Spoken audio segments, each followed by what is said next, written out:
Fala pessoal, graça e a paz, tudo bem? Aqui quem tá falando é o Jefferson, mais conhecido como Riquinho. Mais um podcast Vida na Vida. E eu tô aqui com meu amigo Alexander, predestinado a estar comigo aqui, né? Meu amigo, professor lá da Escola Bíblica. Se apresenta aí, meu amigo. Fala pessoal, paz, tudo bem? Deus elegeu a gente antes da fundação do mundo para estar aqui nesse bate-papo de hoje. Apresenta o nosso convidado. Hoje a gente tem um convidado mais que especial. Ele é pastor há mais de 10 anos da Igreja Batista do Nazaré de Belo Horizonte, professor de seminário, casado, apóstolo também, e de mais nada. O nosso querido pastor Lucas Guimarães. Glória a Deus, é uma honra poder estar aqui com vocês, viu, gente? Que prazer poder estar aqui. Seja o primeiro de muitos. Amém. Legal, Deus legal. é bom. Hoje nós vamos bater um bate-papo sobre a vida do nosso querido pastor.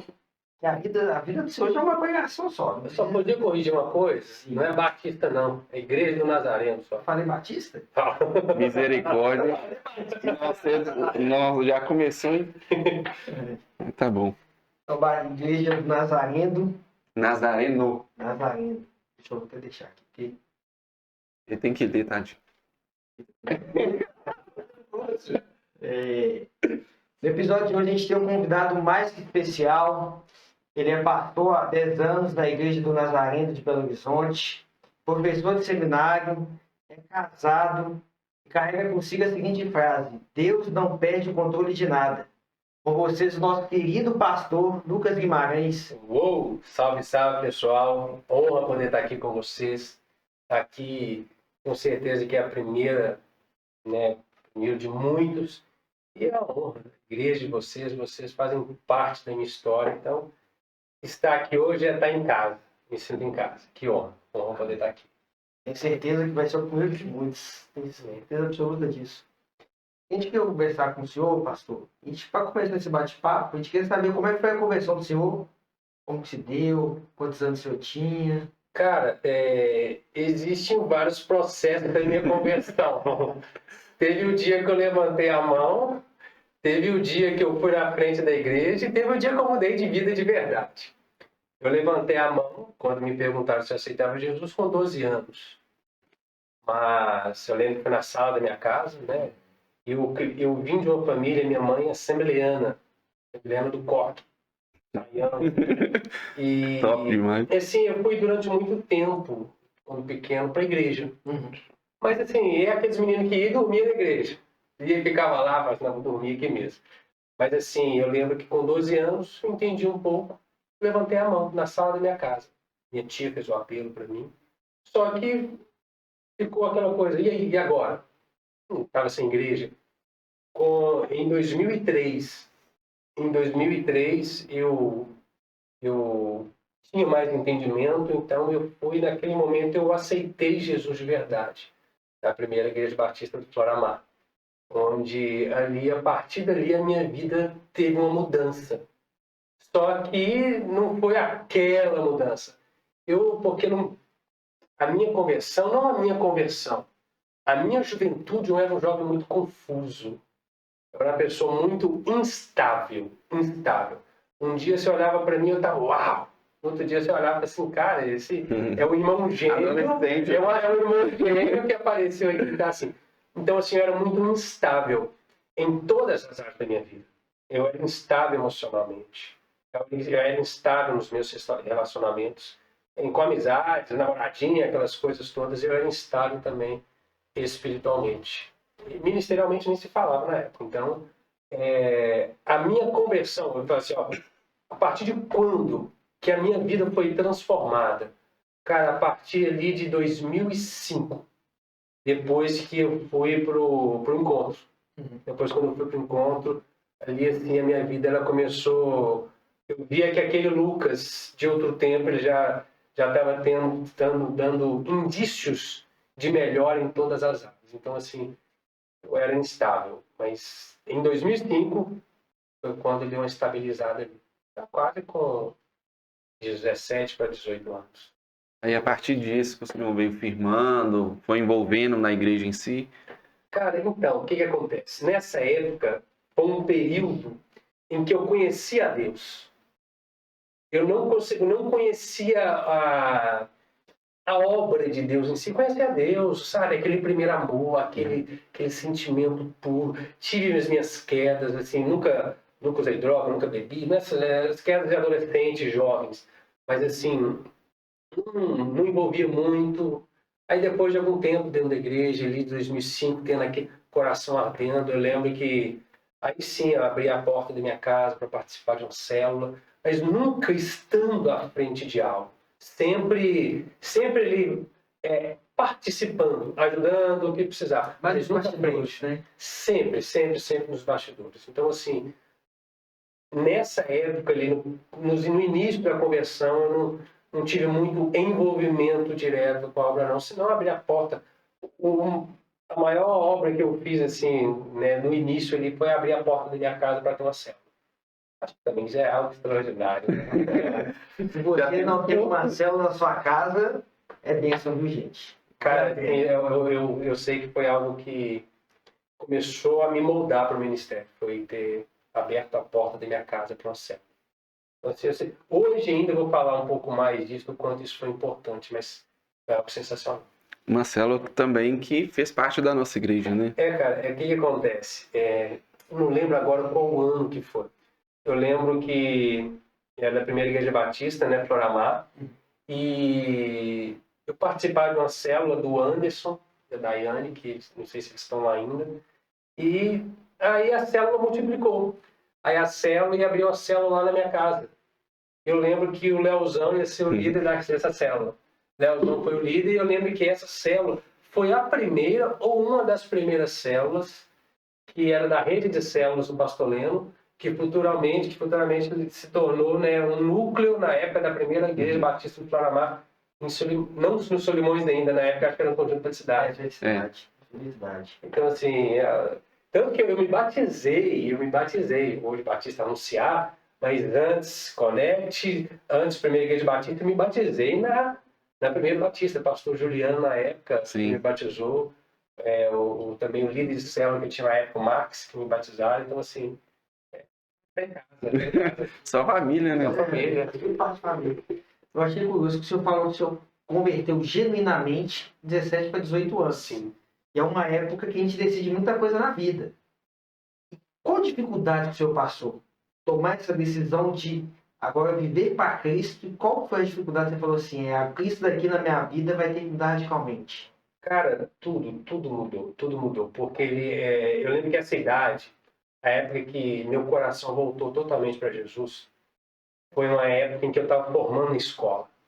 Aí tem aquelas saídas da galera, né? Final de ano, formatura, aquela coisa toda.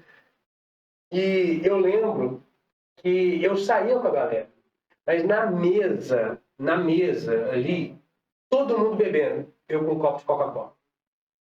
Aí eu saía pra festa, essas coisas, todo mundo pulando, dançando, bebendo, e eu com meu copo de Coca-Cola. Então, assim, as maiores dificuldades que eu tive são as dificuldades que todo mundo tem. Sim. Sabe, das tentações que estão postas diante de nós, que são tentações que até hoje nós temos. Mas nessa idade, foi o tempo em que eu me converti, foi o tempo em que hoje a juventude mais se perde, hoje, foi o tempo em que eu me converti. Eu vejo isso como uma misericórdia de Deus para a minha vida. Porque em tempos, em um período, em uma fase onde as pessoas se perdem, foi o tempo onde eu me encontrei. Então, assim, eu vejo que talvez se eu não me convertesse naquele tempo, princípios, por exemplo, que eu carrego na minha vida, não é só porque eu sou cristão, é porque são princípios que eu carrego na minha vida, desde pequeno. Nunca fumar, não sei. Nunca cigarro que eu coloquei na boca, até hoje, ele estava apagado, porque eu estava fazendo teatro na igreja, que eu era traficante. Bebida alcoólica, não sei o gosto. Você vai tampar meu olho e falar assim, bebe cerveja, eu não vou conseguir discernir para você o que é. Então, assim,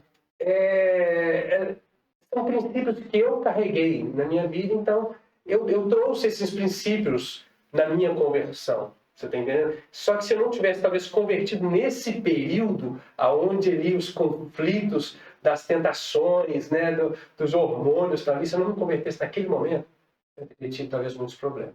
E os seus pais, Como que eles lidavam com isso? Porque você já tinha a experiência da igreja e tal, mas a partir ali dos seus 17, não é isso? Que, de fato, você foi firmando mesmo em Cristo Jesus. Como que seus pais ele agiu com você ali antes disso? Tipo, da rebeldia, vamos colocar assim. Então, cara, minha mãe é assembleana. Ela falou que terminei para a igreja, você vai para a igreja mesmo. Vai e ponto, né? Eu sei como é que é. Vai pra igreja. Eu sei como é que é. Eu sou filho de pais separados, né? Durante muito tempo, eu tive um trauma na minha vida. Durante algum tempo, que eu vi o meu pai saindo de dentro de casa. É uma cena que eu lembro dela todos os dias. Todos os dias. Eu lembro até hoje, eu tinha 12 anos. 11 para 12 anos. E assim, mas sempre fomos próximos, somos próximos até hoje. Mas assim, para minha mãe, meu pai é algo maravilhoso, porque você crescer, você nascer e crescer no conjunto felicidade. Não tem nem como eu dizer que eu moro no Solimões nem no Floramar. Que se eu descer 5 casas, eu caio dentro do córrego. Não tem como dizer, né? Eu moro no Floramar, não tem jeito. Moro no Solimões, não tem jeito. Moro no Tupi, não tem jeito. E assim, todo mundo sabe que é um local onde a chance de você ter um envolvimento com o mundo do crime é muito grande. Sim. Você ter um filho que está no auge da sua juventude, falar que está indo para a igreja, que entregou a vida para Jesus, para qualquer pai vai ser a melhor notícia do mundo. Sim. Sabe? Porque a chance do seu filho envolver com algo errado, ela diminui assim, de forma gigantesca, por conta desse envolvimento com a igreja, entendeu? Então, Por que eu tô perguntando isso? Porque hoje em dia tem muito aquela, meu filho ele tem que ficar só na Assembleia. Meu filho tem que ficar só na Batista, né? Meu filho tem que ficar em tal lugar, tem que ficar comigo. E eu não vejo isso saudável, igual o meu filho Estevão. O pessoal fala assim, ele vai ser pastor. Não, ele vai ser o que ele quiser. Ele gosta de uma bateria. Então, se ele quiser servir a igreja na bateria, ele vai servir. Então, por isso que eu tô perguntando isso. Por quê? Sua mãe é assembleiana, mas você hoje não está numa igreja assembleiana, né? Então não teve um conflito, né? não teve assim, né? Aquela coisa. Eu lembro até hoje. Um dia que eu falei com minha mãe que a gente estava, os jovens da igreja, a gente estava indo no cinema. Minha mãe falou assim, misericórdia. Cinema. Aí tem um irmão meu irmão mais novo, também é da igreja, lá o Emanuel. Eu lembro até hoje, ele pra atiçar assim, né? Mãe, cinema, mãe. A mãe, isso é verdade. Não é coisa de Deus, não. Ficar indo de cinema, filme do mundo. Mas hoje minha mãe, ela é bem mais flexível quanto a isso. Até a própria Assembleia de Deus, ela mudou muito essa questão da visão. Mas eu cresci durante muitos anos, minha mãe, a gente assistindo televisão quando pequeno, minha mãe, nós sentávamos no sofá para olhar para a televisão. Mas eu cresci dentro da igreja também, e era muito assim, né? Principalmente o pátio.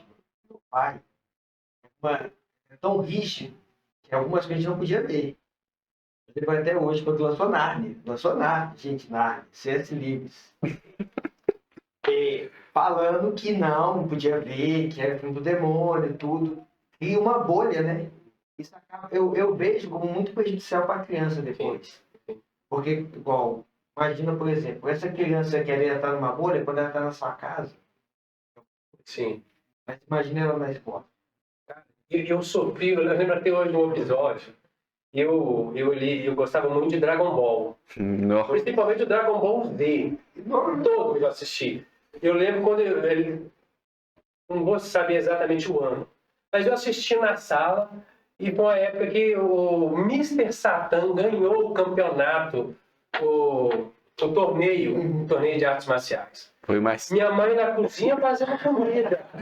Aí todo mundo começou a gritar, Satan, Satan. Gente, minha mãe saiu com panela, com tudo. O que você tá assistindo, mano? Até explicar que era o Mr. Satan, que era o nome, amiga, ali já tinha televisão para um lado, Lucas pro outro, e não tinha mais Dragon Ball, não, cara.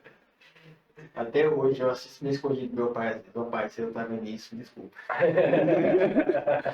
Minha mãe não deixava eu, exemplo, se eu tô com uma camisa, tem alguma caveira, ou algo que lembre, assim, ela não deixava eu usar.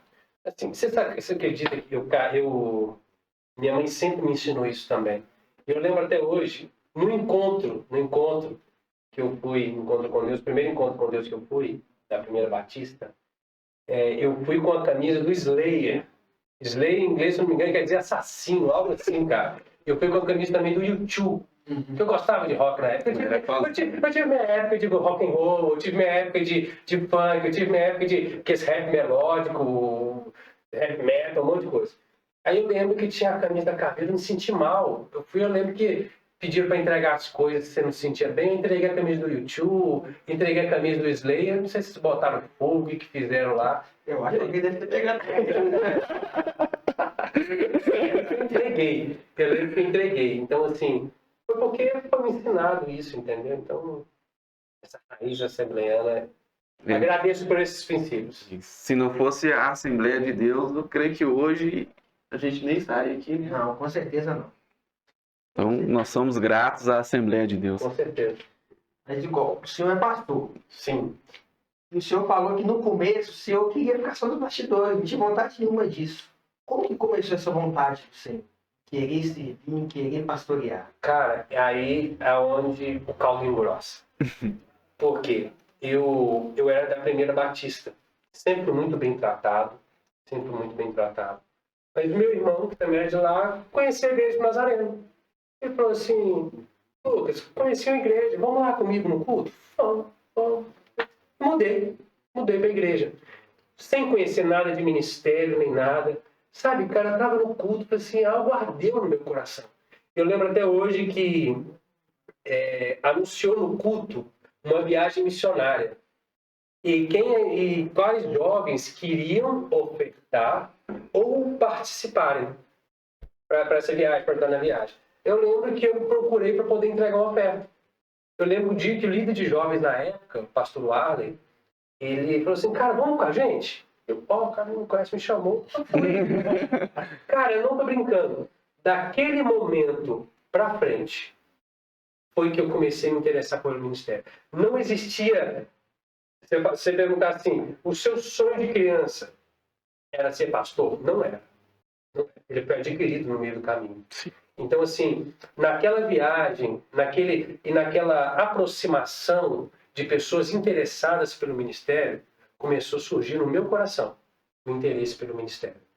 Tanto que eu me tornei pastor em 2012, maio de 2012, foi a minha primeira licença local na igreja. Eu tinha 2 anos e meio de igreja. Eu tinha 2 anos e meio. Em 2 anos e meio de igreja, 2 anos e meio, quase 2 anos e meio de igreja, eu me tornei um pastor. Só que eu não fui daqueles que cresceram pensando, eu quero ser pastor, quero ser isso, quero fazer aquilo. Nunca fiz cultinho dentro de casa. Eu não cresci na escola bíblica dominical. Eu não cresci lendo a Bíblia, eu não cresci, por mais que eu tive e tenho até hoje o maior exemplo de cristão dentro da minha casa, que é a minha mãe. Não tem um dia da vida que eu não vi minha mãe orando lendo a palavra de Deus. Não teve um dia. Então, assim, o interesse veio quando eu comecei a me aproximar de pessoas que tinham interesse pela obra. Então, assim, o meu primeiro contato com a Igreja do Nazareno foi com pessoas que tinham interesse pela obra. Esses dias eu estava me perguntando, e se o meu primeiro contato com a Igreja do Nazareno fosse com pessoas que não tivessem interesse pela obra? Talvez hoje eu não seria um pastor.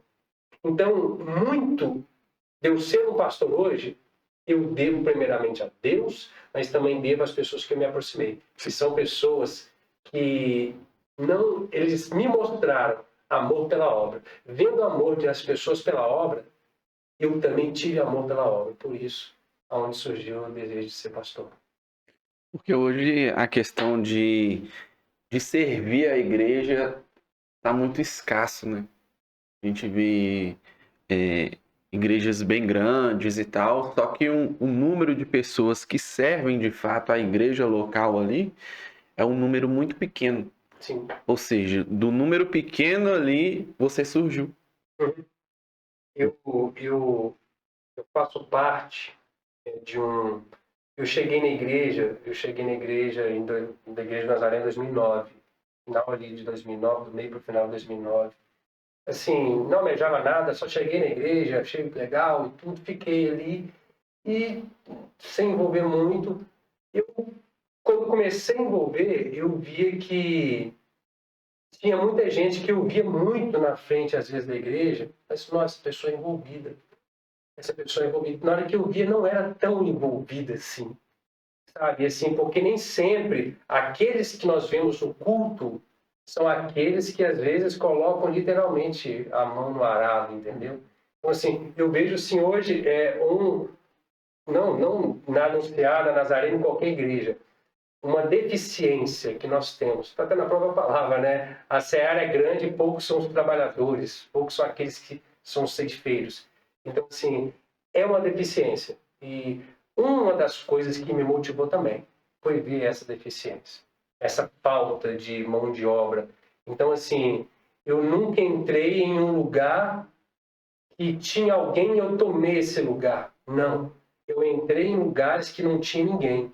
E eu supri aquela necessidade. Vou te dar um exemplo para vocês. Aí eu me interessei pelo ministério, aquela coisa toda. Eu falei assim, cara, que legal, vou entrar no seminário. Agora eu quero pregar a palavra. Eu vi o pessoal pregando. Só que eu não tinha oportunidade para pregar. Eu não tinha. Sabe o que eu fiz? Eu comecei a envolver com os jovens da igreja, sem ser líder de jovens nem nada. Eu comecei a fazer culto nas casas das pessoas. Eu falei, gente, legal, vamos fazer culto na casa. Eu não posso pregar lá no altar, ninguém me chama, então eu vou pregar nas casas das pessoas. Gente, era o culto de sexta-feira, era na casa das pessoas. Eu já fiz culto em tudo quanto é casa que você pensar. O culto deu tão certo. Teve uma vez que nós saímos da porta da igreja do Nazareno com 13 carros e 2 combis para um culto numa casa. Nós tínhamos 82 pessoas, 82 jovens dentro de uma casa. Eu lembro que não tinha espaço na casa, tinha uma escadinha assim que teve jovem que ficou na laje da casa, tinha tudo quanto é lado. Por quê? Cara, eu queria pregar, mas eu não podia pregar no altar, então eu falei assim, opa, onde que tem espaço? Bom, Tem ninguém para escutar, né? Alguém para escutar. Aí comecei a pregar nas casas, cara. O primeiro ponto de pregação, durante 2 anos, foi nas casas das pessoas. Eu lembro que teve uma vez, quando a nossa igreja não estava no templo de Simino, quando era embaixo, quem conhece a igreja sabe como é que é. Eu lembro uma vez que eu perguntei, já depois de quase 2 anos do ministério no culto no lar, né? Perguntei, quem aqui já recebeu um culto na sua casa? Gente, não estou brincando. Boa parte da igreja tinha recebido o culto na casa. Boa parte. Por quê? Eu queria, mas só que não era, não que não me deixava, eu também não tinha pedido, mas não era convidado para pregar no altar nem nada, até porque eu estava começando, então eu fiz o meu espaço. Então, e ali começou, e nunca mais parou, cara. Até hoje faz também. Assim, a gente faz agora por causa das células, né? Eu acho que se hoje fizer, acho que entra muito em conflito com as células, entendeu? Fica parecendo 2 coisas que se parecem, mas que não são as mesmas coisas. Eu acho que, às vezes, mas vez ou outra, eu, por exemplo, eu fiz um culto no lar, segunda-feira retrasada. Eu fiz um culto no lar. Então, assim, que um casal me pediu e tudo, que a gente estava precisando, eu fui lá e fiz uma palavra para eles. Mas já não é mais uma regra. Entendeu? Ô pastor, é interessante porque o senhor é muito novo. Mais novo que eu ainda. Você é idoso daqui. Me parece ser mais novo até conectado. Rodando minério. Respeita a minha história. O que acontece? Como que foi a sua ordenação? Pastoral? Com quantos anos? Por quê? Hoje em dia tem muitos pastores jovens, né? E até mesmo para dar uma incentivada na galera, nesse pessoal mais novo aí, a buscar esse chamado. Cara, então, não tem como eu associar a minha licença pastoral e não associar a minha história de vida. Não tem como. Eu, por exemplo, eu lembro até hoje, eu pregando os cultos nos lares, um pastor na época, ele até era pastor Walter, eu lembro até hoje, ele era pastor na nossa igreja, ele disse assim, cara, entra no seminário. 2010. Você entra no seminário, você tem jeito de pastor. Cara, é legal, tem jeito de pastor. O que ele vê em mim? Eu não vejo. Eu entrei no seminário, cara. Eu entrei no seminário. Nunca tinha lido a Bíblia na vida. Nunca tinha lido um livro, mas eu vou entrar no seminário. Vamos ver como é que vai ser esse negócio. Ali eu comecei a criar paixão paixão pelos estudos, e aguçou ainda mais a paixão pela obra. E eu lembro que eu era o aluno mais jovem do seminário. Eu lembro que eu era o aluno mais jovem do seminário, eu acho que na época eu tinha 21, 22 anos. E eu lembro que entrei no seminário no início de 2010, fazendo seminário, aquela coisa, uau! Seminário, estudando, ler, aquela coisa toda, lendo. Aí já estava começando a pregar nos cultos, aquela coisa toda, e uau, que legal! Já seria líder de jovens na igreja, aquela coisa toda, e as coisas acontecendo muito rápido na minha vida. Né? Eu vou até antecipar um pouco aqui, porque não tem como eu dizer da minha licença pastoral sem dizer da minha história. Porque ali em 2011, em janeiro de 2011, eu estava tomando banho, olhei no espelho e vi que tinha algo inchado no meu pescoço. Falei assim, estranho. Tem um negocinho aqui. Fui no médico, fiz alguns exames. Não é nada, não. Aí passaram alguns meses, aí vi que apareceu outros no meu corpo. Falei assim, não, tá errado. Procurei o médico. Não é nada, não. Nisso, estudando aquela coisa toda. Aí eu lembro que quando assustei, tinha caroços em todo canto do meu corpo. Virilha, axila, tudo quanto é canto tinha caroço. E estudando, me preparando para ser um pastor. Eu lembro que aí o médico pediu uma biópsia. Eu lembro que o Reinaldo Gianecchini, em 2011, ele descobriu um câncer chamado linfoma no Hodgkin, em 2011. E eu lembro que eu, com aqueles caroços, eu vi o Reinaldo Gianecchini dando entrevista, eu falei assim, gente, tudo que ele está falando que ele sente, eu estou sentindo também. Aí eu lembro que eu fui para um congresso da nossa igreja, e minha mãe, quando eu cheguei do congresso, minha mãe falou assim, filho, o que você tem não é igual do Reinaldo Gianecchini, não. Eu, por quê, mãe? Porque ele falou que sente muita coceira nas pernas. Eu, nossa, minha perna, eu não estou aguentando de coceira nas pernas. Fiquei calado. Esse é o resultado da biópsia em agosto de 2011. Linfoma não Hodgkin. Um câncer no sangue. Ali, eu olhei e falei assim, e agora? E agora? Porque eu estava no período de seminário, para ser pastor, pregando, e eu falei assim, cara, e agora? Eu tenho duas opções. Ou eu me resguardo a minha saúde, ou eu ficar agora um pouco isolado para me cuidar, ou eu entro de cara nisso e vou viver a minha vida e vou cumprir o propósito de Deus apesar desse câncer.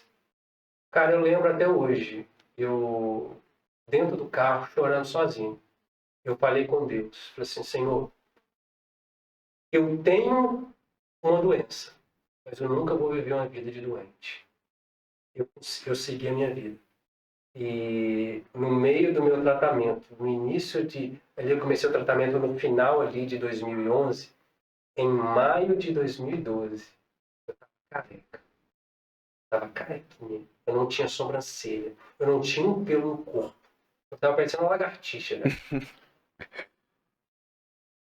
O óleo, cara, foi na minha cabeça que eu recebi a minha licença de pastor. Eu sempre gostei de... Gente, não reclame do meu tupete, se quer deixar desse tamanho, eu vou deixar. Mas, assim, eu lembro até hoje que o pastor Adriano, meu pastor, ele disse o seguinte. Ele falou assim, Lucas, mês que vem você vai receber a licença de pastor. Mas você não vai receber essa licença por dó. Você não vai receber essa licença porque eu quero. Não é isso. Você vai receber essa licença porque a igreja já te credenciou como pastor. Sim. Ele falou o seguinte, não sou eu quem te credencia é a igreja. Então, o que vai acontecer, por exemplo, mês que vem, só é uma consequência da forma com que a igreja já te recebeu. Cara, e foi assim, um bilhão de coisas. Por quê? Porque eu estava com câncer, cara. Eu, terminei a quimioterapia no final de abril, 2 semanas depois, eu peguei minha primeira licença de pastor. Muito novo. Eu tinha, na época, 23 para 24 anos. Você era solteiro também? Era solteiro ainda. Eu, se eu não me engano, até para a nossa igreja, acho que eu fui o primeiro pastor licenciado solteiro. Solteiro ainda na época, entendeu? Então, assim, foi algo muito novo. Mas por que isso aconteceu? Não é algo que se vê muito. Mas por conta da história, por conta de tudo que estava acontecendo, porque Eu não parei por nada disso. Eu, por exemplo, quando o cabelo caiu por causa do câncer, eu lembro que o médico disse assim, Lucas, com 11 dias o cabelo cai. Com 15 não tinha caído. Eu pensei, opa, beleza, não vai cair mais. Entrei pro banheiro, passei o shampoozinho, o que eu fiz assim, o cabelo foi junto. Eu lembro que ficou só a tochinha assim, ó. E não quis sair de jeito nenhum. No outro dia eu fui pro salão para cortar o cabelo, ele cortou o cabelo em 30 segundos, só passou de leve, pode ir embora para casa. Mas uma coisa que me marcou no meu ministério, a gente vai falar outras partes, eu vou falar muita coisa que me marcou, foi que esse dia me fez mal. Esse dia eu fiquei triste, cara. Do corte do cabelo? No não do corte, no dia que eu entrei pro banheiro, eu olhei no espelho, cara, tinha cabelo. No que eu voltei, já não tinha mais. Já não tinha mais. Aquele dia foi ruim. Aquele dia foi ruim porque eu lembro que eu saí do banheiro, eu olhei pra minha mãe e falei assim, não, amanhã como é que eu tô? Eu lembro até hoje. Eu só vi aqui na minha mãe, assim, ó. Sabe quando a pessoa engole o choro? Ela, não, filho, mas a gente já sabia. No outro dia, quando eu cheguei na igreja, isso foi numa sexta. No outro dia, no sábado, eu cheguei para pregar no culto de jovens careca. Tinha mais de 40 jovens que raparam a cabeça comigo. Glória a Deus. Vocês não fazem ideia como é que aquilo, cara, foi um Injeção. motivador, injeção. Falei assim, cara, vai, não para. E dali o negócio foi. Você ver, moveu a igreja toda, né? Cara, moveu tudo. Moveu. Glória a Deus. Moveu muita coisa. Assim, é inexplicável. Não tem como eu explicar para vocês o que aquilo naquele dia me gerou no meu coração. Eu sempre falo, eu sou devedor à igreja. Não questão financeira, hoje eu sou assalariado, recebo da igreja. Mas não estou questão dessa questão, estou dizendo, eu sou devedor pelaquilo que a igreja proporcionou na minha vida, cara. As pessoas que Deus proporcionou. Por isso que quando alguém vem falar de não congregar, essas coisas, eu não preciso ir na igreja, sou meu amigo. O que seria de mim se não fosse a igreja, cara? O que seria de mim se não fosse as pessoas que estão na igreja? Cara, eu fui carregado. É lógico, você é um suporte para muita gente, cara, mas eu não sei onde eu estaria se não fosse a igreja. Eu não sei. E essa atitude nesse dia, eu tive outros momentos mais emocionantes ainda. Eu vou falar durante a noite aqui. Porém, esse foi a injeção que eu precisava naquele momento. Foi a injeção. Que me fez muito mal ficar careca. Então, praticamente, a igreja foi o que manteve você na balada. Manteve você firme. Sim. Sem dúvida. O envolvimento na igreja. Não só as pessoas em si, né? Mas o envolvimento na igreja me fez a minha história ser conhecida em alguns lugares. Por quê? Chegava, 2 motivos. Chegava um pastor, todo mundo já pensa, um mais velho, não é mais maduro. Aí chega um cara lá de 23 a 24 anos. Beleza. Beleza, um cara novo, tudo bem. Mas chega um cara, eu não sabia que havia aqui uma lagartixa, um cara assim, não tem nada. Aí o pessoal ficava olhando assim, poxa vida, será que ele tem algum problema, né? Será que o que ele tem? Ficava olhando assim, às com receio. Será que ele tem algum problema? O que é? Aí quando eu vi a história ali, tudo, entendeu? Então assim, a minha história no início ele também teve esse impacto por ser um pastor jovem e por ter uma história dessa também ter um jovem, entendeu? Então, assim, o ministério pastoral com a minha história foi algo ali que já estava me preparando para ser pastor. No meio do caminho, fiquei doente e a doença não me atrapalhou ser um pastor. Porque hoje, se você for olhar, muitos jovens hoje em dia estão precisando disso. Tá precisando de um envolvimento na igreja. De envolver com a galera. Igual eu sou responsável pelo culto de sábado dos jovens ali. E Deus tem sido bom demais com a gente, sabe? Mas o nosso desejo é alcançar ainda mais jovens. E se você for pesquisar, uma coisa que eu sempre falo, eu sou muito daquela de ir na internet, pesquisar estatísticas e tal. Às vezes acho umas heresias aí. E se você for olhar hoje as estatísticas, a questão de suicídio de jovens dentre 13 a 19 anos. Sim. Que tentam tirar a sua vida. A cada 17 minutos, um jovem no Brasil tenta tirar a sua vida. Então, o que que eu pego com isso? Uma coisa até que aconteceu comigo. Eu chorava na minha antiga igreja, eu chorava para mim fazer alguma coisa. E eles não deixavam e tal. Porque eu era novo na igreja e tirou uma série de fatores na época. Tinha que passar por cursos e tal, e eles não deixavam pelo fato de eu ser novo. Eu orei a Deus, falei, Deus, não. Eu quero servir, eu quero fazer algo. Me deixa. Aí eu fui direcionado por Deus para estar hoje lá na Batista anunciar. E ali, tipo, caí de cabeça, né? Comecei a envolver a galera e tudo. E o meu irmão Tiago hoje foi a mesma coisa. Eu via que o Tiago estava muito na dele, não queria saber de igreja e tudo, e ele nem era crente. Na época nem tinha se convertido, nem, eu acho que ele não chegou nem no encontro. E a gente estava mudando para onde a gente está hoje. O Tiago foi lá ajudar a pintar a parede da igreja.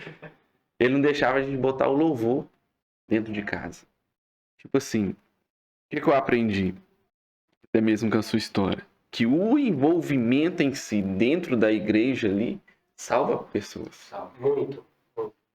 Essa é uma experiência que eu tenho, algumas experiências que eu tenho, eu vejo que, assim, a história do câncer não terminou só nessa primeira vez, muita coisa ainda, muita coisa. Mas, assim, os maiores pepinos que eu peguei foram pepinos, assim, nas piores fases da minha vida. Eu lutei contra o câncer 10 anos. Durante 10 anos eu lutei contra o câncer. E eu lembro até hoje um jovem que várias vezes já aconteceu, um jovem me ligando e falou assim, pastor, eu tô te ligando para me despedir, porque você me ajudou muito, eu tô tirando minha vida aqui agora. Falei uma vez, não tem muito, né? Deve ter uns 4 anos, um jovem me ligou, pastor, eu tô tirando minha vida aqui agora, tô me ligando para despedir do senhor, né? Teve um que até pediu, olha para eu não poder ir pro inferno aqui, né? Aí eu lembro que eu carequinha, cara, ele foi lá e falou assim, antes de você se matar, vem aqui pra gente conversar. Foi lá na igreja, a gente conversou. Aí, enquanto a gente conversava, ele tá olhando assim pra mim. Ele falou assim, não posso me matar. Eu falei assim, por que você não pode se matar? Porque, pastor, eu tô reclamando com o senhor que eu vou me matar porque eu perdi meu emprego e terminei meu namoro. Eu tô olhando pro senhor, o senhor tá sem cabelo, o senhor tá doente, o senhor teria todos os motivos do mundo para estar caído numa cama, chorando, e todo mundo entenderia e diria, poxa vida, é por causa que tá doente, tadinho, coitado dele. Não, pastor, me perdoa, não vou fazer isso não. Ou seja, aquela pregação que não saiu palavras, mas uma pregação que a pessoa está vendo que você está de pé, com todos os motivos para estar caído, aquilo ali transforma a vida delas, entendeu? Então, assim, é algo extraordinário, cara, é algo inexplicável. Inexplicável. O jovem hoje em dia tá muito melindroso, né? Cara, você fala uma coisa que, de pesquisas, eu quando comecei também, quando eu comecei com o Ministério de Jovens, eu também fazia essas pesquisas. E eu fiz uma pesquisa no nosso bairro, lá no Conjunto Felicidade. Eu tinha, a pesquisa que eu fiz levava a entender que de 60% a 70% dos jovens tinham crescido sem a figura de um pai ou de uma mãe dentro de casa. Faltava figura paterna e materna para eles. Se faltava figura paterna ou materna, faltava cuidado. Falta alguma coisa. Uhum. Falta alguma coisa. E isso me fez... Teve uma vez que... Essa vez, cara, assim, me fez apaixonar ainda mais pelo ministério pastoral. Me fez entender que o ministério pastoral é muito diferente do que muita gente entende. Eu lembro que teve um jovem que ele não foi no culto de jovens, mas ele cresceu sem o pai dele. Ele nunca tinha visto o pai. Aí ele não tinha ido no culto de jovens. Aí chegou no culto de domingo. Cara, eu falei assim, cara, você não veio ontem? Eu senti sua falta. Cara, ele começou a chorar. Sabe por quê? Porque ninguém nunca tinha sentido a falta dele. Ele falou assim, pastor, o meu pai nunca me procurou. O meu pai nunca disse que sentiu a minha falta. O senhor é a primeira pessoa que disse que sentiu a minha falta. Cara, ali ganhei. Ganhou. sabe assim, um pequeno detalhe. Então, por isso que a gente precisa, uma coisa que eu sempre falo, às vezes as pessoas vão cheias de ideias, ministério, vamos fazer isso, vamos fazer aquilo, porque eu vi o outro fazendo, eu vi o outro fazendo. Cara, para dar certo, você precisa entender qual que é o seu povo. Uhum. Você precisa entender para quem você está falando. Você está entendendo? Não adianta, se você trabalha numa comunidade, cara, você tem que entender que as pessoas estão ali, é pessoas de comunidade. São poucos, a palavra de Deus é a mesma, tudo é a mesma, mas eu preciso entender em qual contexto eu estou inserido, você está entendendo? Então, assim, eu entendi no início qual contexto eu estava inserido. Eu estava inserido em um contexto que hoje eu acredito que em qualquer público, acho que a falta de paternidade hoje ela é real. Porque não é só falta de paternidade, é a pessoa que cresceu com o pai preso, o pai fugiu, o pai morreu. Talvez tem gente hoje que tem falta de paternidade, que tem um pai dentro de casa, mas que não cuida, uma mãe que está dentro de casa, mas também não cuida. Então, assim, eu acho que hoje a gente precisa entender. E você falou essa questão da pesquisa, eu pesquisei muito, porque eu queria entender qual público que eu estava inserido. Aí a galera chegava, o cara doente, um cara que fazia quimioterapia durante o dia, à noite ia pregar na igreja. Chegava para ele assim, cara, eu te amo, senti sua falta. Aí junta a história de você ver alguém debilitado fisicamente, poderia ir para casa, mas está ali te dando importância. Então, assim, eu tive o maior sucesso no ministério, no ministério particular, não são boas pregações, não é essa a questão. Não são bons ensinos. É a paternidade. É você estar ali, você preocupar, você abraçar. Então isso acho que faz toda a diferença. E fez na minha vida. E foi embolado nessa história do câncer. E o pessoal vai fazer, pô, o cara podia estar em casa, mas está aqui, então eu vou amar esse cara. Porque a maioria das pessoas acham que o ministério pastoral se resume ali, na pregação. Sim. Aí tem muita gente que eu já ouvi até falar, a pessoa tá assim, fala assim, o cara fica a semana toda para montar uma pregação que vai demorar 1 hora no máximo. Tem que arrumar um trabalho. Mas não, a pregação é a menor parte que tem do ministério. Alexandre, o que o pastor Leno pregou há 3 domingos atrás? 3 domingos atrás? Você não lembra, cara. Você não vai... Você lembra, Riquinho? Não lembra. Mas você lembra, às vezes, que talvez ele ou outro pastor sentou com você as conversas que eles tiveram? Sim. Sabe por quê? O problema nosso é exatamente esse. O problema do ser visto é exatamente esse. Tem destruído muitas pessoas e muitos ministérios. É onde você... Eu aprendi uma coisa, meu amigo. Você quer ser lembrado de verdade? As pessoas não vão se lembrar das suas pregações de altar, cara. Por mais que temos que ter uma boa oratória, uma boa pregação, tem que preparar, amo pregar, preguei ontem na igreja, tem que ter uma boa pregação, tem que saber o que está falando, o que não está falando, tem que ter tudo isso. Porém, meu amigo, eu aprendi uma coisa, você quer ser lembrado? Você prega uma mensagem, a gente desce, nossa, que mensagem, a gente fica remoendo, lembrando ela a semana toda. Tem gente que sai da igreja com meia hora e já não lembra mais. Você quer ser lembrado? Não pregue só no altar, pregue fora. Porque aquela pregação que às vezes você coloca a cabeça da pessoa no seu ombro, aquela pregação ela nunca esquece. As pessoas nunca esquecem. Eu costumo dizer, os pregadores inesquecíveis são aqueles que sabem ouvir, são aqueles que sabem colocar a cabeça dos outros nos seus ombros. Você quer ser inesquecível, meu amigo? Não é só uma boa oratória, uma boa pregação. É você fazer parte da história das pessoas. Tem gente hoje que não está na igreja. Não está na igreja que eu participei. Mas por onde eu vou? Você fala assim, você participou da minha história. Por quê? Porque é isso que muda, cara. É isso que a gente precisa. Não sei se até o pastor Leno que me disse uma vez, a gente conversando algo sobre esse assunto, ele me disse assim, eu prego para 1000, como 1000 fosse 1. Mas prego para 1, como 1 fosse 1000. Então, assim, a mesma importância do altar de fora. Sabe por quê? Porque senão, se você não der importância fora, se você não der importância para as pessoas fora do altar, na hora que você estiver subindo lá pregando, o povo vai estar dizendo, gente, quem que esse cara está pregando? Nunca vi ele cuidando de ninguém, nunca vi ele abraçando, nunca vi ele servir, nunca vi ele fazendo nada. Não, cara, o pessoal tem que estar assim, não, aquele ali, quer querer, eu vi ele faz isso, ele faz aquilo, ele abraça, ele acolhe as pessoas. Isso é importante, cara. Isso é importante. Demais. Uma coisa que eu aprendi até com o pastor Leno, que ele fala, sempre falou comigo, ele fala assim, Riquinho, as pessoas elas não vão amar aquilo que você tem, mas as pessoas elas vão amar aquilo que você ama. Então, se você ama pessoas ali, elas vão amar essa sua forma, esse jeito seu de agir, de cuidar das pessoas, que é uma coisa que hoje em dia tá difícil, né? Sim. Você sabe uma coisa que aconteceu muito engraçado? Muito engraçado. Triste, mas engraçado. O tratamento do câncer. Acabou no final de 2014 o tratamento. Pensei, uau, tô curado, aquela coisa toda, cabelo já crescido, aquela coisa toda. Início de 2015, o câncer voltou. Início de 2015, o câncer voltou. Eu lembro até hoje, o pessoal foi fazer uma homenagem para mim na igreja, né? Porque, vamos dar força, aquela coisa toda, né? E foi uma época, por bem, foi o seguinte, eu fiquei noivo em fevereiro. Em abril, o câncer volta. E agora?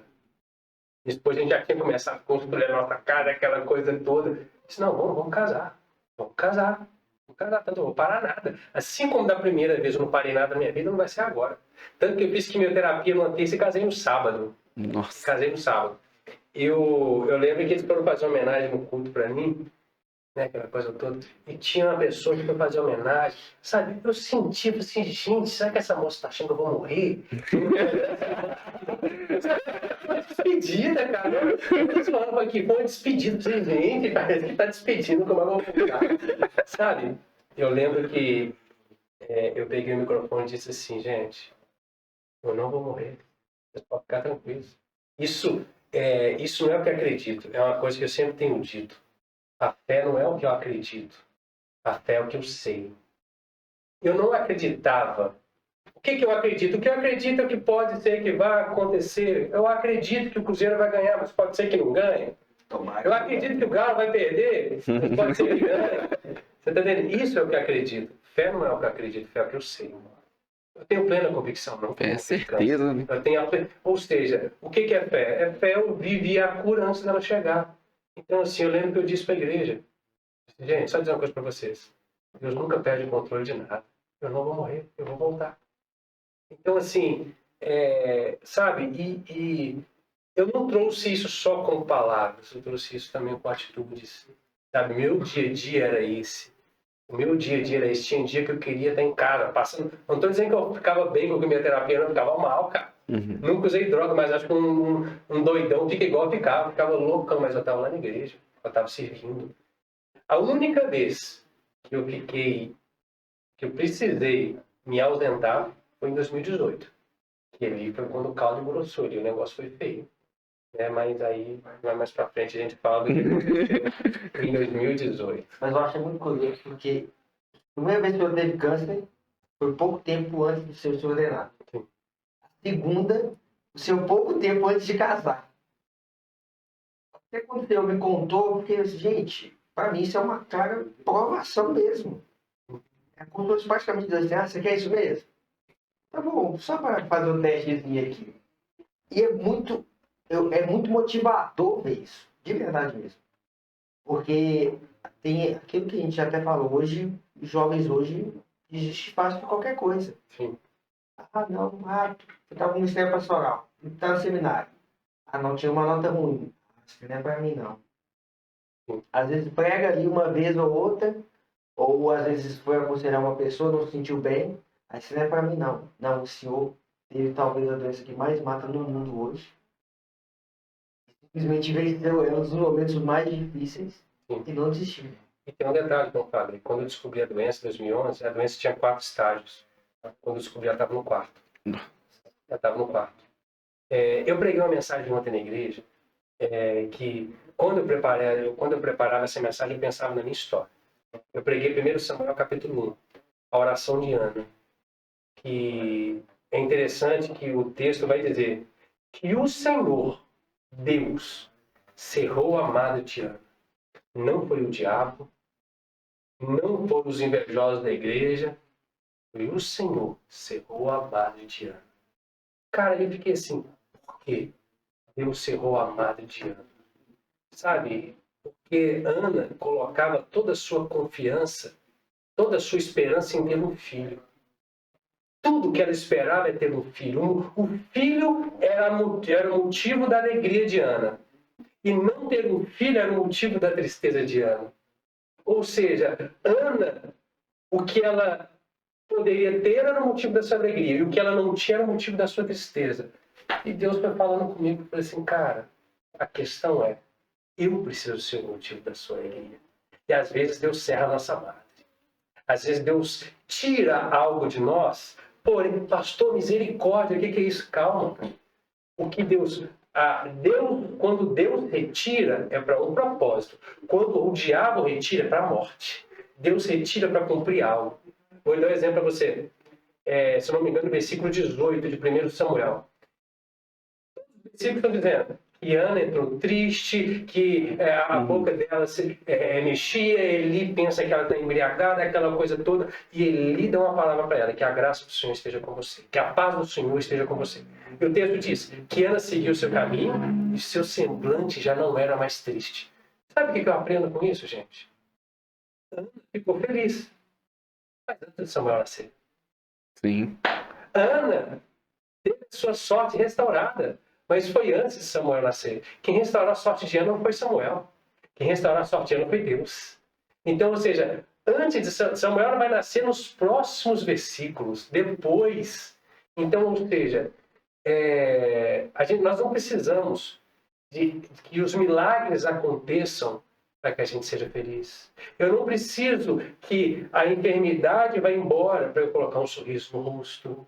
Eu não preciso que as lutas cessem para eu poder fazer a obra de Deus. Não, cara. Ana estava ali, ela estava lá no templo, ela teve um encontro com Deus que, independente se Samuel nascesse ou não, ela saiu dali feliz. Entendeu? Por quê? Porque ela teve um encontro com Deus. E eu quero dizer para vocês, eu tive um encontro com Deus. E o encontro que eu tive com Deus foi tão forte que o câncer não foi capaz de tirar o meu amor por Ele. O câncer não foi capaz de roubar o meu amor pela obra dele. Não foi capaz de roubar o meu amor pelas almas do Senhor. Então, assim, é algo que, resumindo, o que eu vivi é fruto do meu encontro com Deus, da minha vida diária com Deus. É fruto disso. É muito poderoso, porque a gente hoje passa tanta dificuldade às vezes, e às vezes a gente acha que é algo sério. A gente tem uma coisa assim, fala, nossa, esse problema é sério. Principalmente família. Família é massa em causar problema na vida. Aí a gente fica assim, mas imagina um mau problema que você tem tá dentro de você mesmo. E você pega aquilo dali e usa como um motivador. Igual o senhor falou. Eu não quero ficar como doente, eu não quero viver como doente. E se pegou ainda mais. Para mim, todo cidadão do mundo, se você está em casa ouvindo isso, está sentado sem fazer nada da igreja, usa exemplo do pastor Lucas e bora trabalhar. A gente está precisando de gente. Eu lembro da cena, rapidinho aqui. Teve um dia, a Nayara, ela ministra de louvor lá da igreja. A Nayara chega desfalecida no culto. Não, ela chega arrastada assim. Nayara do céu, o que você tem?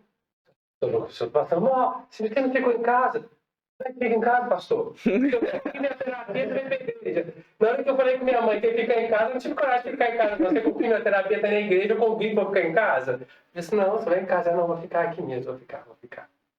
Então, assim, é algo muito interessante. Eu vejo que o maior inimigo que nós temos somos nós mesmos. Né?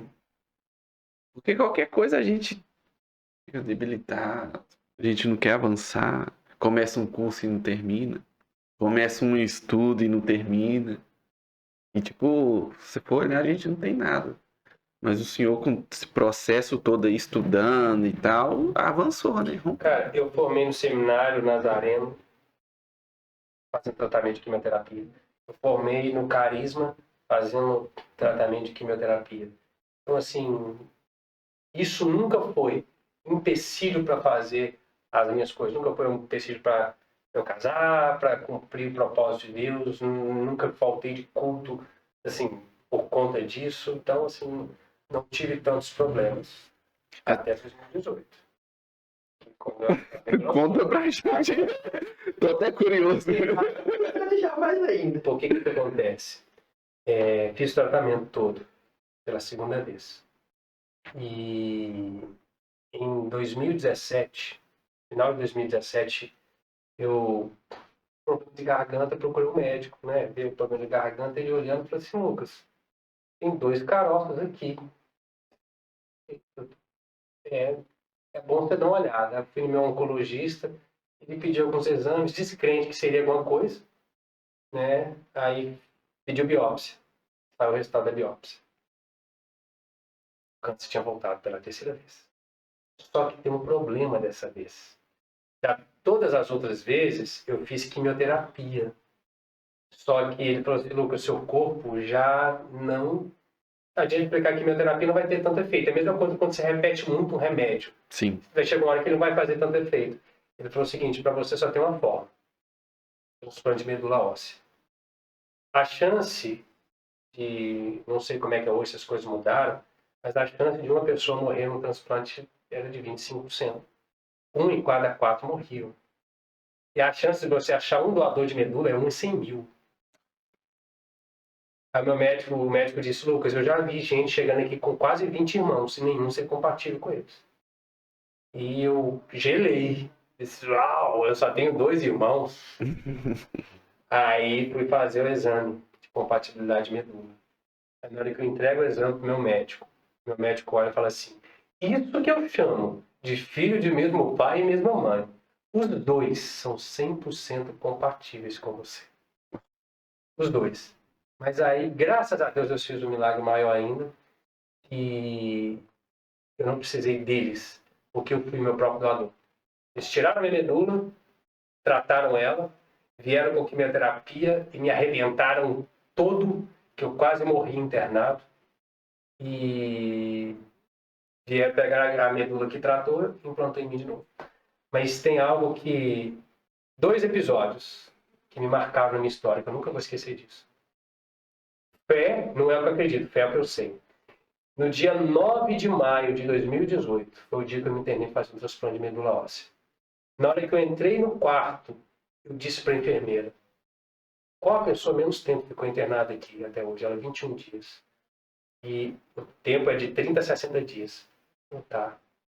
Qual que é o dia que a pessoa que menos tempo demorou para a medula voltar a funcionar?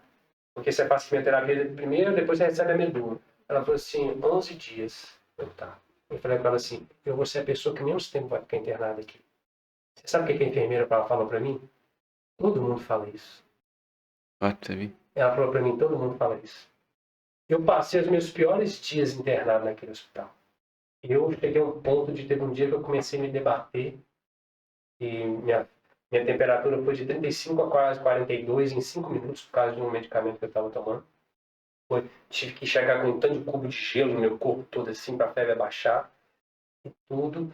E eu tava muito triste, cara, tava muito mal, triste, eu queria ter em casa, eu sou ativa, aquela coisa, eu fiquei pensando o que o povo tá fazendo na igreja, eu olhava para contorno, tava internado no Socorro, vendo os carros passando, eu quero estar lá embaixo, chorava aquela coisa toda, e aquele desespero. Eu lembro que estava naquela época da greve dos caminhoneiros, que não tinham gasolina nos postos. E eu lembro que algumas pessoas no corredor do hospital ali começaram a correr. O senhor está tendo manifestação lá embaixo. Começaram a comentar. Aí eu deitado na cama, triste de manhã, domingo de manhã, triste, abatido. A minha esposa falou assim, amor, vem aqui na janela. Não, amor, não vou não. Ela falou assim, se fosse você, eu vinha aqui. Quando eu cheguei na janela, olhei do outro lado da contorno. O pessoal da igreja tinha lá do outro lado da contorno, com cartazes, faixas, um monte de coisa para mim. Pastor Lucas, Deus não perde controle de nada. Isso foi no domingo. Na quarta-feira, recebi minha alta. Sabe por quantos dias? 21 dias. Eu falei para a médica, para a enfermeira, você é a pessoa que menos tempo ficou aqui. Ela falou assim, ó, você não foi mais. Tem uma que empatou com você.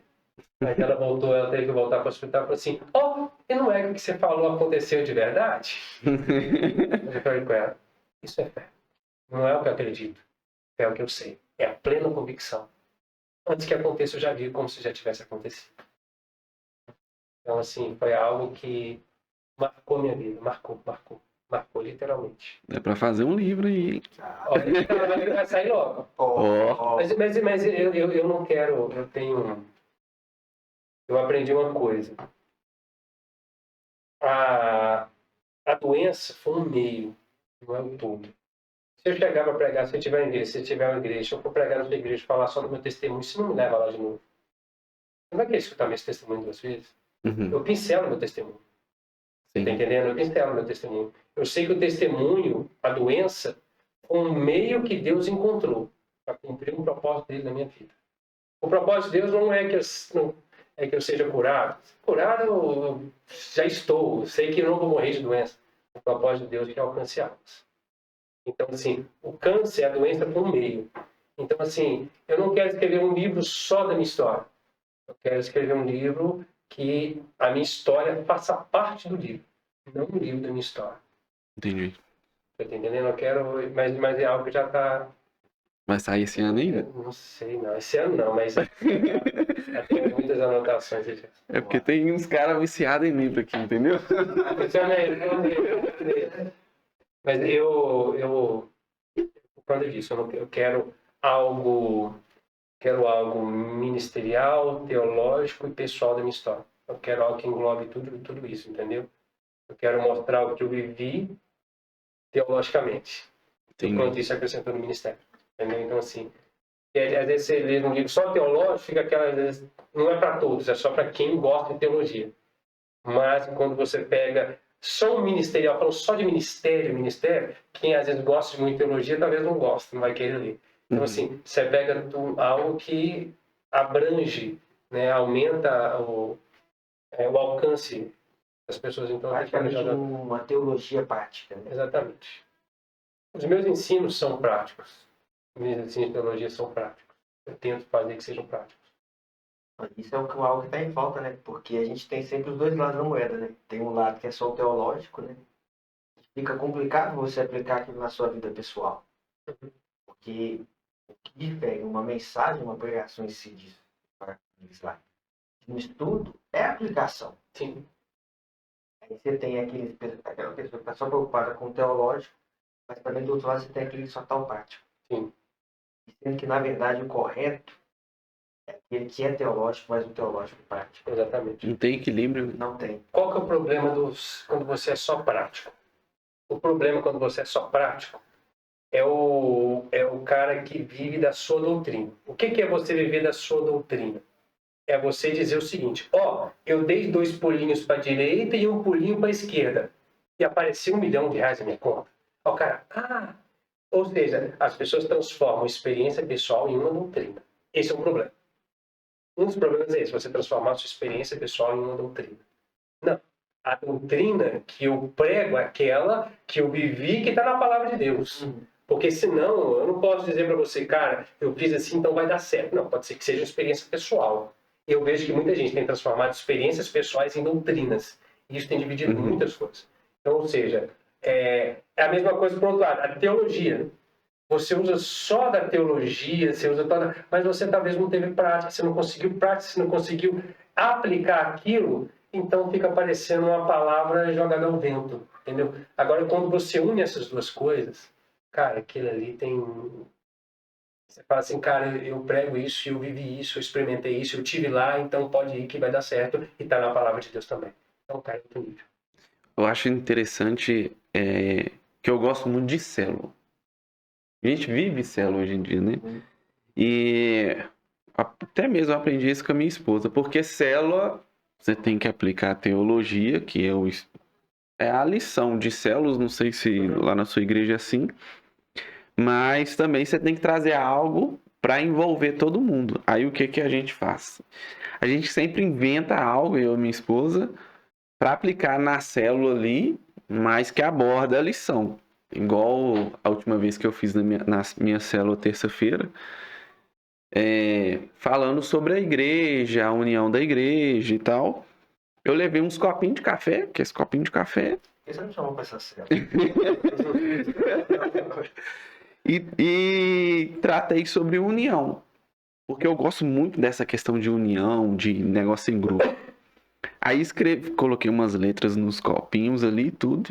e eles tinham que levantar um líder e através ali da lição de célula, eu deixei em mais destaque uma frase. Juntos nós vamos mais longe. E tinha que juntar o grupo ali com o líder direcionando, incentivando e tal. Ou seja, trazendo para a lição. Hoje em dia o que falta que eu vejo é isso. Por quê? A gente fala muito sobre teologia, né? Sobre Bíblia e tal ali. Eu acredito nisso, eu acredito naquilo, tá. Mas onde que a gente vai aplicar isso? Onde que a gente vai colocar isso? Como que eu posso aprender com ele que acredita em predestinação e eu não? Tipo assim, sabe? E aquela pessoa que não sabe nem o que é predestinação, que nunca leu a Bíblia. Então, eu acho que está faltando muito equilíbrio no nosso meio. E eu acho que também falta, às vezes, sabedoria nossa, porque tem coisas que talvez eu acredito, e talvez vocês não acreditem, que um acredita, o outro não acredita. A questão, a gente tem que usar muita sabedoria, porque, às vezes, qual um dos defeitos nossos? Um dos nossos defeitos é, eu quero ter razão. Sim. Cara, eu quero estar certo, você tá entendendo?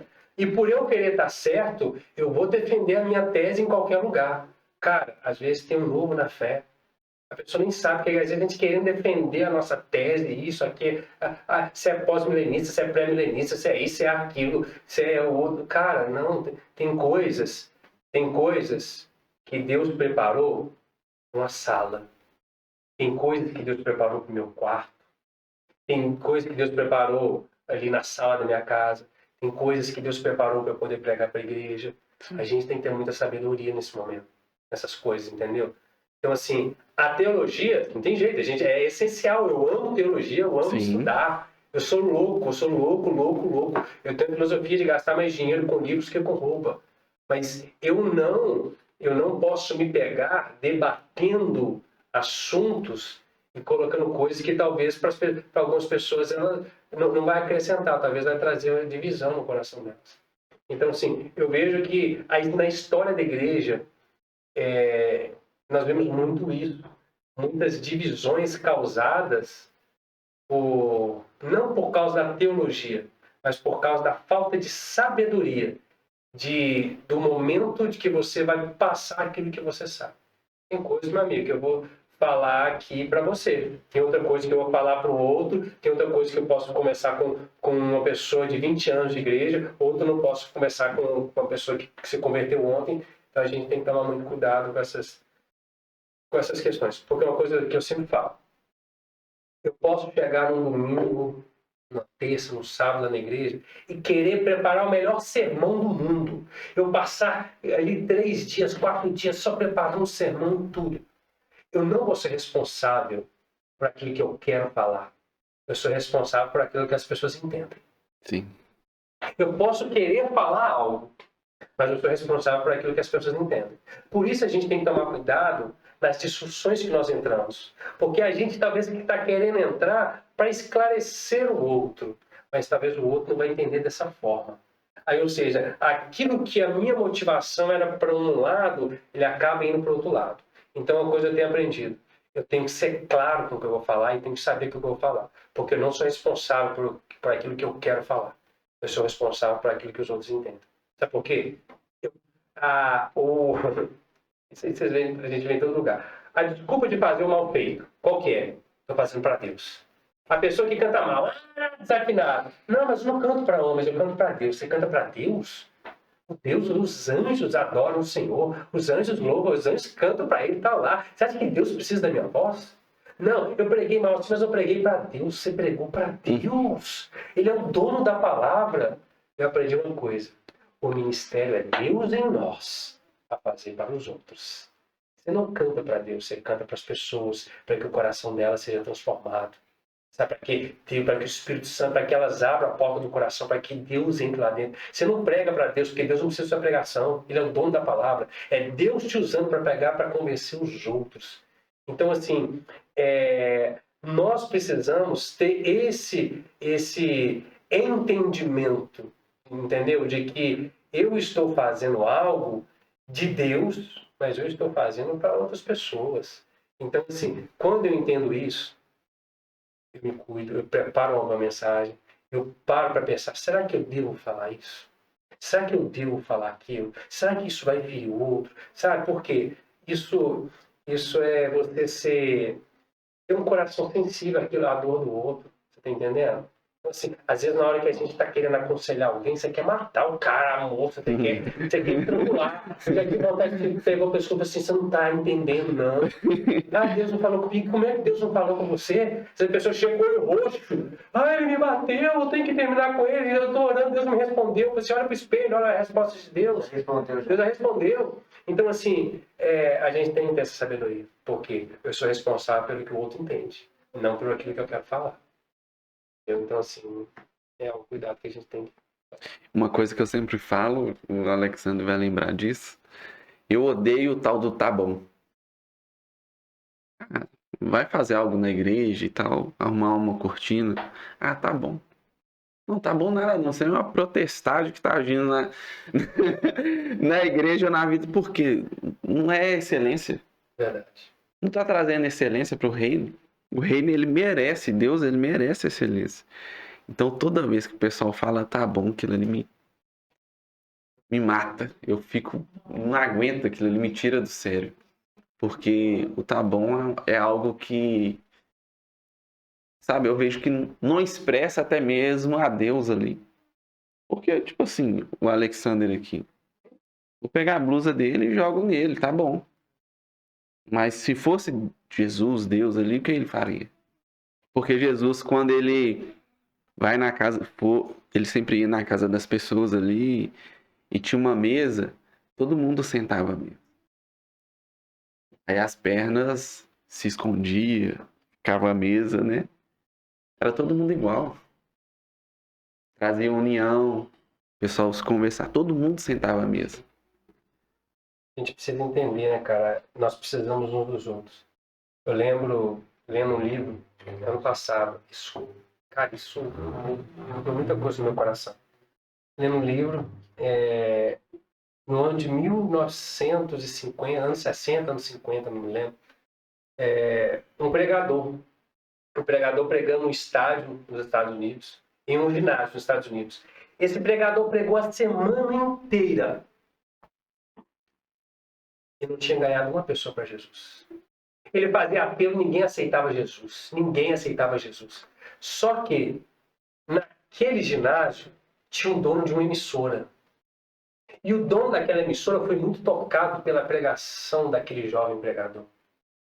E aquele dono da emissora, no final daquela semana, ele chegou para os diretores da emissora que ele era dono. Ele chegou e disse, existe um grande pregador. Ele pregou durante toda a semana.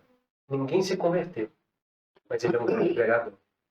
Vamos fazer o seguinte, nós vamos promover esse homem. Ele chegou para o seu diretor e disse, promovam Billy Graham. É muito lindo você ver Billy Graham. Na minha opinião, o maior evangelista dos últimos séculos. O maior evangelista dos últimos séculos. Mas Billy Graham, ele tem que lembrar desse dom de emissora. Porque o ministério dele não teria o tamanho que teve se aquele homem anônimo, ninguém nunca ouviu falar tanto dele, mas foi uma ponte para que o maior evangelista dos últimos séculos surgisse. Porque a gente sabe, o surgimento de Billy Graham foi no auge ali do surgimento da televisão. Uhum.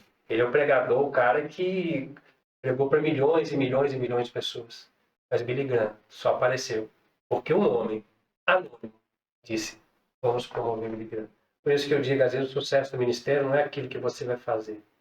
Às vezes é quem você vai preparar.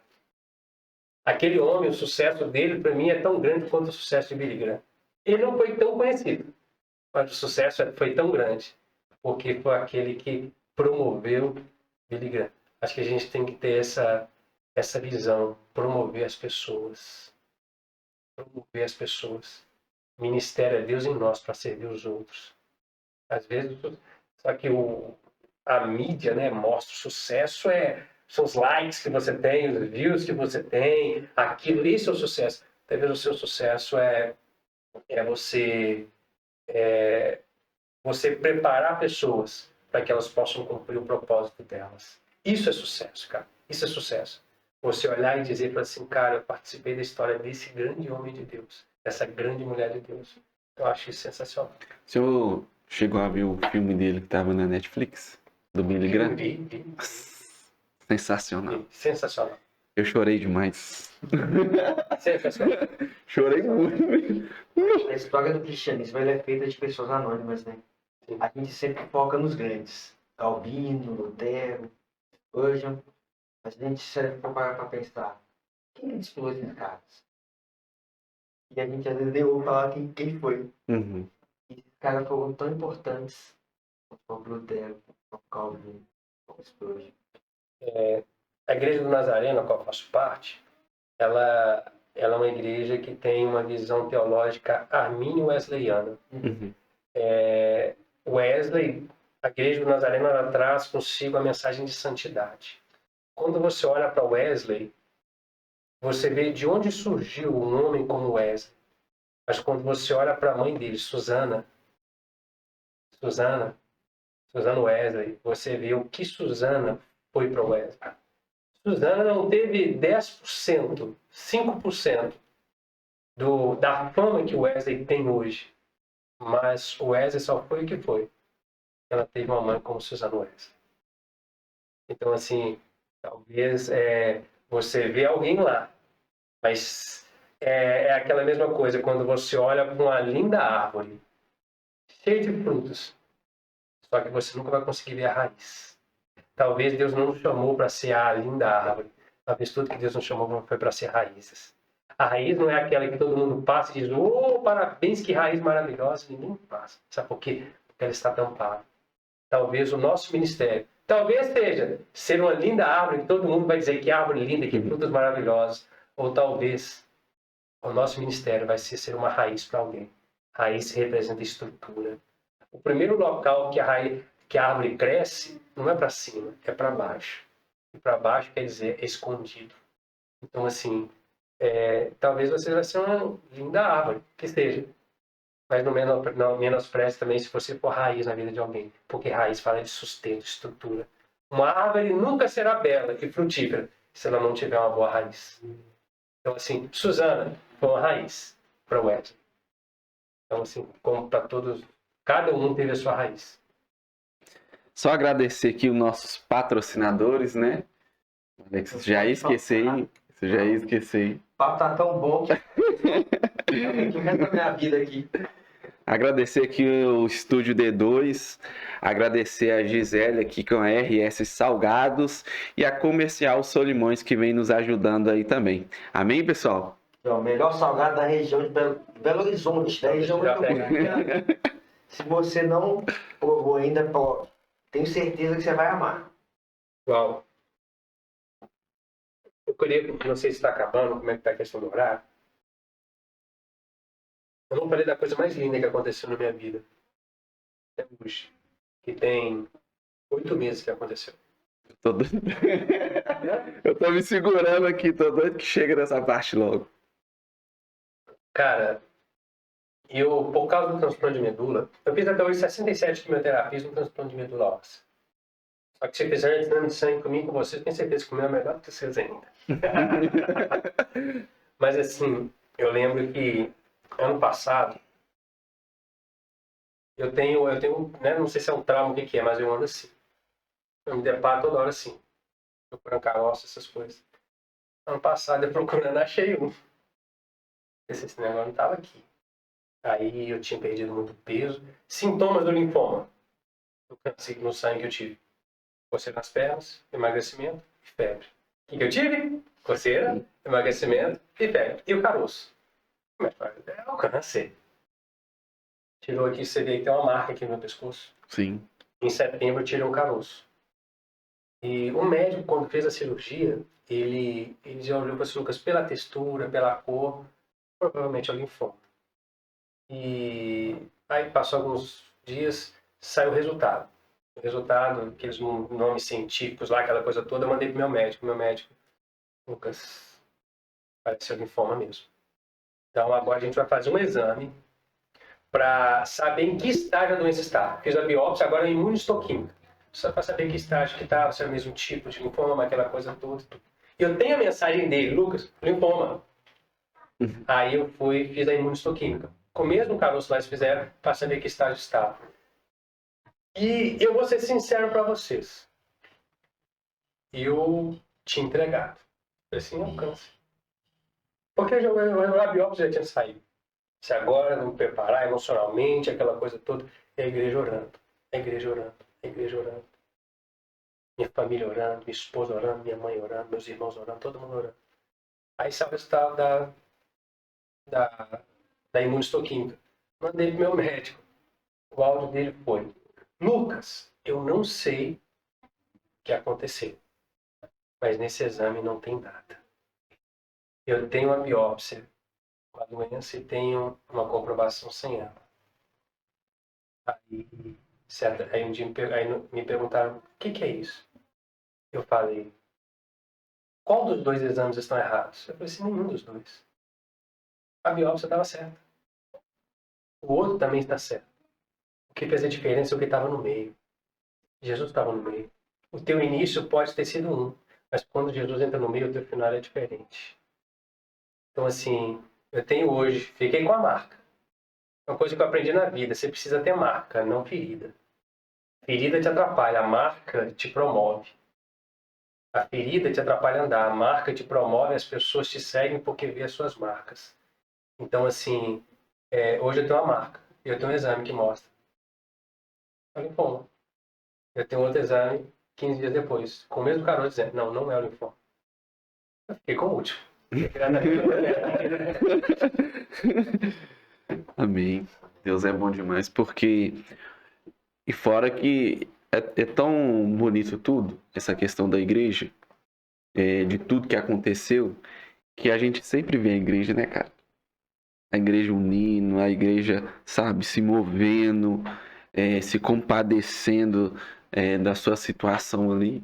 E tem pessoas que ainda insistem em não congregar, em não estar junto. Cara, tem um da igreja, cara, não tem jeito. A igreja não salva ninguém. Não salva mesmo. Porém, eu não conheço nenhum salvo longe dela. Né? A igreja não salva ninguém. Porém, eu não conheço nenhum salvo longe dela. Eu me lembro quando eu voltei do transplante, eu fiquei ali 3, quase 4 meses longe da igreja, porque mesmo tendo alta do hospital, eu não podia ter contato com ninguém em casa, aquela coisa toda, foi algo muito restrito. Eu emagreci 20 quilos em uma semana, internei no dia 9. Na quarta-feira eu internei. Na outra quarta-feira eu internei com 80 quilos. Na outra quarta-feira eu tinha 60. Emagreci 20 quilos em uma semana. A quimioterapia corroeu músculos, tudo. Eu cheguei aí, passou o tempo todo, meu médico falou assim: Lucas, segue sua vida, pode ir para a igreja. Todo dia eu queria, doutor, posso ir na igreja? Posso ir na igreja? Não, não pode não. No dia que ele falou, pode. Eu lembro que foi um evento, 6 dias de clamor da nossa igreja. Eu cheguei, sabe, você vai sempre, gente, poxa, quase 4 meses longe da igreja, será que tem gente nova? Será que sabe quem a gente é? Será que lembra da gente? Aquele negócio todo. Eu cheguei cedo e sentei lá. Eu inaugurei a máscara na igreja, em 2018 eu já usava máscara. Aí eu lembro que fiquei sentado, as pessoas de longe olhavam pra gente, aquela coisa. Eu lembro que o pastor Adriano estava apresentando o pastor que veio pregar naquele dia. E aí, pastor, recebe aqui o pastor Carlos Eduardo, que está aqui, tudo, a igreja aplaudiu.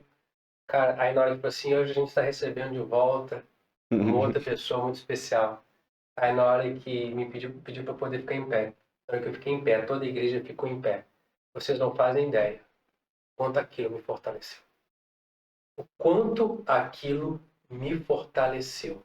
Eu estava ali, matava tanta gente nova na igreja, que a igreja, toda igreja é uma rotatividade muito grande de pessoas.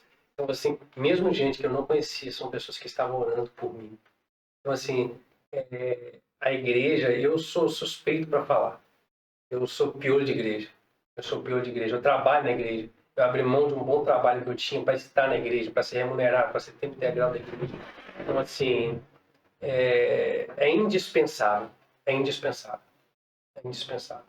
Eu não sou daqueles que falam assim: eu sou igreja. Eu não sou igreja. Nós somos igreja. Tá? A pessoa que fala eu sou igreja está dizendo que é aquele que já quer se isolar. Não, você não é. Não existe eu sou, existe nós somos. Igreja não se faz um singular, se faz um plural. Quando nós estamos reunidos, nós somos igreja. Tanto por isso que o Senhor vai dizer, onde estiver 2 ou 3 reunidos, irmão, por que não fala de um? Para um, Deus dá projetos, mas ele só realiza em comunidade. Isso é igreja. Isso é igreja. Entendeu? Não curioso. Sou o mais grande crente aqui. Sou o mais grande crente. Mas eu lembro uma vez, não lembro quem foi, acho que foi o Steven Larson, fazendo um comparativo, eu achei maravilhoso. Assim, na Arca de Noé. Tinha bicho que podia te matar. Uhum. Era difícil lá, você tinha que trabalhar. Mas quem estava fora dela estava morto. Fez uma coisa aí. Eu já preguei sobre isso. Imagina quem estava lá dentro, todo dia olhava a cabeça, colocava a cabecinha para fora e falava assim, não aguenta as fezes, eu não aguento esse cheiro de urina. Aí vou pular. Mas quando olha para fora, opa, aqui dentro não tá legal, mas lá fora tá pior. Deixa eu ficar aqui dentro aqui dessa água que é melhor aqui dentro que lá fora. É exatamente isso, cara, exatamente. A igreja, ela é essencial. Ela é essencial. Assim, então, eu sou devedor a Deus fazer parte da igreja. Por ele ter me deixado fazer parte da igreja dele, da noiva dele. Então, eu sou agradecido. Isso só a graça de Deus pode nos dar. Amém. Eu acho que por hoje só. Se deixar, a gente fica aqui até amanhã, né? Eu tô aqui até a hora que Para mim, podia ficar aqui até semana que vem.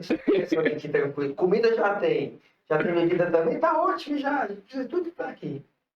Pastor, quero de verdade mesmo, do fundo do coração, agradecer por senhor ter aceitado participar com a gente. Não creio que só eu, mas Tem que ser também, maravilhoso. todo mundo que está assistindo. Maravilhoso. Ouvir a história do Senhor, a paixão que o Senhor tem pela igreja. glória a Deus. Algo que eu vou guardar o resto da minha vida. Glória a Deus. Você pode ter certeza que isso é uma grande inspiração para muita gente.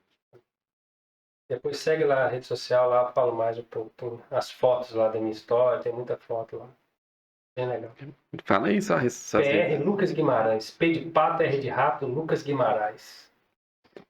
Segue aí no Instagram. Aproveita também, você que não está inscrito no nosso canal aí, se inscreve no nosso canal aí embaixo. Ativa o sininho para notificação toda vez que sair um episódio novo. Inscreve também no nosso canal de cortes. Principais presentes você joga lá. E é claro, gente, também não posso deixar aqui. Segue a gente lá no Instagram. Podcast Vida na Vida, o podcast oficial da Batista Anunciar, gente. Também, pastor, indica um livro pra gente aí. Olha, eu sou suspeito para falar. Eu vou indicar aqui 3 livros. Sim. Vou indicar aqui 3 livros. Só deixa eu pegar o bloco de notas aqui para anotar, né? Não, mas talvez esse aqui, eu vou indicar um livro para um novo cristão. Uma vida com propósito. Uma vida com propósito.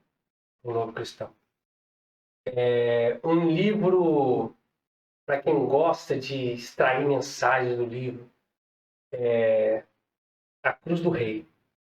A Cruz do Rei, do Timothy Keller. Para mim, o melhor escritor vivo hoje é ele. Tim Keller fala Para mim, hoje é o melhor escritor vivo. Agora, para um jovem pastor. Sem dúvida alguma. Quem me dera se eu tivesse começado o ministério, quando eu comecei, tivesse lido esse livro. Amado Timóteo. Antes de ir ao ministério, pessoal, eu quero ser pastor. Leia Amado Timóteo. Leia. Para mim, para um pastor, não tem livro igual. Às vezes o pessoal acha que Amado Timóteo é um livro da carta de Timóteo. Não é. É um jovem pastor chamado Timóteo, que vários pastores experientes escrevem cartas de conselho para aquele novo pastor chamado Timóteo. Cara, aquilo ali é sensacional. Leia Amado Timóteo. Então, esses 3 livros. Amado Timóteo, Uma Vida com Propósito e A Cruz do Rei. Tim Keller. Sensacional. Amém. E tem um também, vou indicar o 4, Discipulado, gente, é maravilhoso. Discipulado Radical, do Stott. maravilhoso. Aí, estou. Que aí sim, para mim, O Stott é um dos melhores da história, né? Não. O Fabio, mas é um dos melhores da história. Então fica assim então, pessoal, nós vamos encerrando por aqui nosso podcast Vida na Vida. Mais uma vez eu quero agradecer aqui os nossos patrocinadores, né? O Estúdio D2, RS Salgados e Comercial Solimões. Então nós ficamos por aqui, eu agradeço a presença do nosso pastor Lucas aqui, Alexander. É nóis. Predestinado, nós ficamos por aqui. Amém? Deus abençoe, Deus pessoal. abençoe, gente. Com Deus.